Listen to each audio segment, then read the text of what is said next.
Hey everyone, welcome back to my channel. Today we're diving into Azure Kubernetes Service, AKS, Microsoft's managed Kubernetes solution that makes deploying and scaling containerized applications a breeze.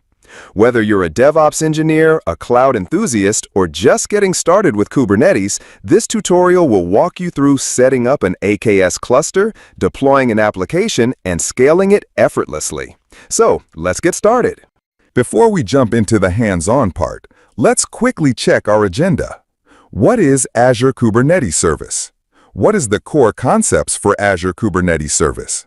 What is the deployment strategies?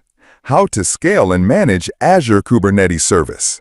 Azure Kubernetes Service, AKS, is a managed container orchestration service provided by Microsoft Azure that simplifies deploying, managing, and scaling containerized applications using Kubernetes.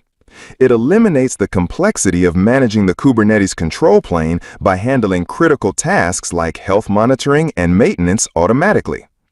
What are the benefits of using AKS? Reduced operational overhead. Azure handles Kubernetes management tasks. Cost efficiency. Pay only for the worker nodes, agent nodes you use. Enterprise-grade security. Built on Azure secure infrastructure. Hybrid capabilities. Integration with Azure Arc for hybrid deployments. Extensive ecosystem. Access to Azure services like Cosmos DB, Azure SQL, and more. AKS provides a balance between Kubernetes flexibility and managed service convenience, making it an excellent choice for organizations looking to run containerized applications in the cloud without the operational burden of managing Kubernetes infrastructure.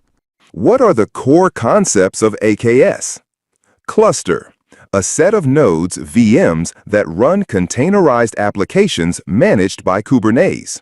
Worker nodes, a VM worker machine that runs containerized workloads. Node pools, groups of nodes with the same configuration, CPU, memory, OS. Pods, the smallest deployable unit in Kubernetes running one or more containers. Deployment, manages the lifecycle of pods, ensuring the desired number of replicas are running. Service, an abstraction to expose pods as network services, cluster IP, node port, load balancer. Namespace, a logical partition within a cluster to isolate resources, dev, prod. Control plane, handles scheduling, scaling, and maintaining cluster health. Users don't manage this. Ingress controller, Nginx, Azure Application Gateway, manages external access to services, HTTP, HTTPS routing. AKS deployment strategies. When deploying applications to Azure Kubernetes Service, AKS, there are several strategies you can use to manage updates and rollouts. Here are the most common deployment strategies. 1. Rolling update, default in Kubernetes. Gradually replaces old pods with new ones. No downtime during deployment. Kubernetes default strategy. Controlled by max surge and max unavailable parameters. 2. Blue-green deployment. Maintains two identical production environments, blue and green. Only one environment serves live traffic at a time. Switch traffic all at once when new version is verified. Requires additional resources as both environments run simultaneously. Implementation typically uses service selector changes, ingress controller updates, traffic manager configurations. 3. Canary deployment. Gradually rolls out changes to a small subset of users. Allows testing and production with minimal risk. Can monitor metrics before full rollout. Implemented using service mesh like Istio, ingress controllers with traffic splitting, feature flags. 4. A/B testing. Similar to Canary, but based on request parameters. Routes specific users to different versions. Useful for testing UI changes or business logic. Typically implemented with service mesh, ingress controllers, application-level routing. Now that you know why AKS is awesome, let's create our first cluster. Sign in to the Azure Portal. Create a resource and then select Containers category on the left. As you can see, there are quite a few services under Containers category that Microsoft offers, apart from many more from Marketplace offerings. Now, under Azure Kubernetes Service, I will click Create a new resource group. I will name it RG1. Next, I will name our Kubernetes cluster as AKS1. I will then change the region to Southeast Asia, that is, Singapore. Since this is not a business-critical app, and because I want to save some money, I will uncheck all availability zones. When you select more than one, Azure will spread the nodes in the node pool across availability zones, providing higher availability. You should of course do this in your production environment. One thing to note on ASs is that not all regions has availability zones. For example, if I were to select Australia Southeast, there are no ASs. Alright, let's go back to Australia Southeast and uncheck all availability zones. I will leave the default version of AKS, which as you can see is the mid version in the list. The Kubernetes community releases minor versions roughly every 3 months. AKS follows 12 months of support for a general availability CTAT, that is, version. So version 1.24, which went GA in July 2022, will be supported for 1 year from that date. Microsoft does provide a pathway to upgrade deployed AKS clusters. I will leave the default node size to DS2 v2. In Module 2, I talked about various VM sizes available in Azure.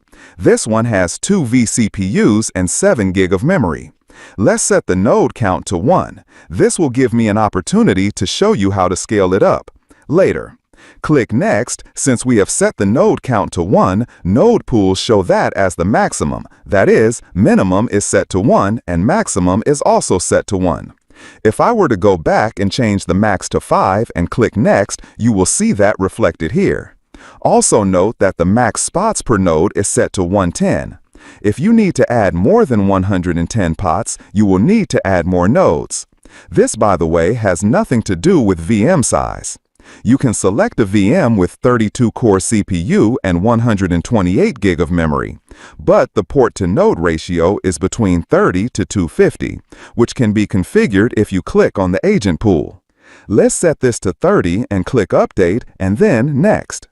In the Authentication and Authorization blade, you have 3 options to select from. We will leave the default here and move to the next scene. I will discuss this option in some detail in the next module. In the networking option, select Azure CNI. Since I do not have any existing virtual networks, I will let Azure create one for me. Do not worry about what these options mean. The network configuration and network policy are important settings, and I will discuss them in the next module. For now, let's click Next. We will take this opportunity to create a Azure Container Registry. Container Registry is a managed service that is based on open-source Docker registry. This can help you store our container images, like the one we created in the previous module, securely and privately. I will give it a name, use the same resource group and region. I will choose a basic skill. SKUs in Container Registry is about higher performance and ability to replicate across the globe. Since we do not need all the jazz, let's select Basic and click OK.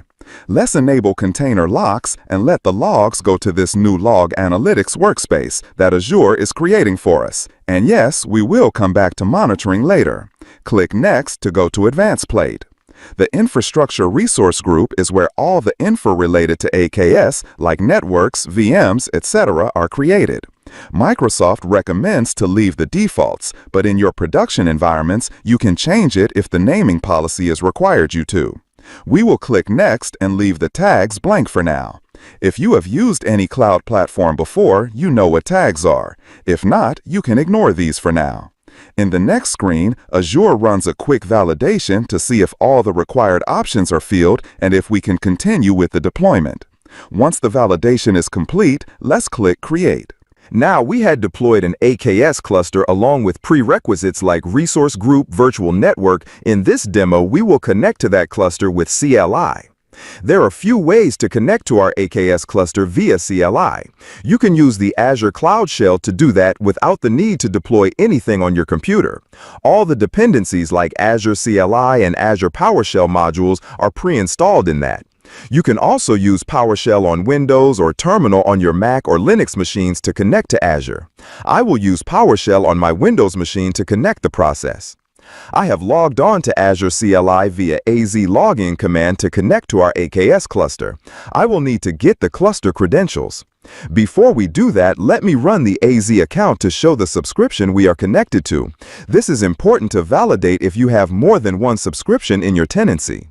Now, most CLI commands require you to pass the resource group parameter, and I am lazy, so I will set the default to our AKS resource group by typing azconfigure default group and set it to the resource group we created previously. Now I will run AKS get credentials command along with the AKS cluster name. This will download the credentials and merge it into our current user context. Now that we are connected to our AKS cluster with correct credentials, let's validate if kubectl can access the cluster. Running kubectl config current-context will display the current context, that is the AKS cluster we connected to so far. So good. Now we will run some common kubectl commands. Do not worry if you do not know all of these commands. As you start to use these commands, you will know what they do and what parameters they require. Running kubectl get nodes will show all the nodes that our cluster have. If you remember, we had set the minimum and maximum to one node, and that is what is showing here. If you open the Azure portal, this is the same name of a virtual machine scale set computer name. And that's it. You've just deployed AKS. Jeez. If you found this helpful, smash the like button, subscribe for more cloud tutorials, and drop a comment if you'd like a deep dive into AKS networking or monitoring. Thanks for watching, and I'll see you in the next one. Happy cloud computing!